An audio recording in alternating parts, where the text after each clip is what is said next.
Reaksi gaung Sabda Alam Muhammad atau Gaga Muhammad saat tahu mantan kekasihnya, Edleni Laura Anna meninggal dunia pada Rabu, tanggal 15 Desember tahun 2021. Hal itu diungkapkan oleh kuasa hukum Gaga Muhammad, Fahmi Bahmit, saat berada di Grand Heaven Pluit, Jakarta Utara.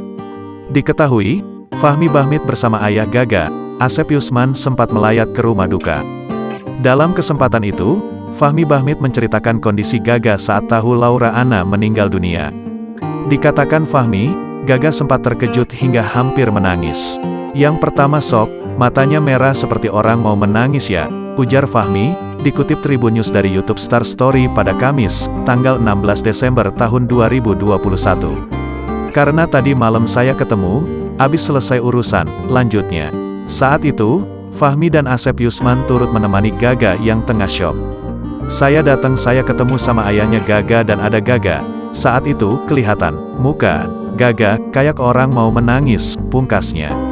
Selain itu, Gaga juga sempat menitipkan pesan kepada ayahnya. Gaga meminta supaya sang ayah datang langsung ke rumah duka Laura. Pun ia menyampaikan harapannya bisa melihat jenazah Laura untuk yang terakhir kalinya. Ada beberapa pesan yang disampaikan kepada saya. Pertama, dia minta ayahnya itu datang ke tempat duka, jadi kita ke sana, itu pesan dia. Kedua, dia berharap bisa ke rumah orang tuanya atau bertemu melihat jenazah, terang Fahmi. Namun karena Gaga masih menjalani penahanan, ia tidak bisa hadir untuk melihat jenazah Laura. Meskipun begitu, pihak kuasa hukumnya akan berusaha meminta izin kepada Ketua Majelis Hakim. Meskipun tak bisa melihat jenazah Laura, disampaikan Fahmi, Gaga masih bisa bertemu dengan orang tua sang mantan kekasih.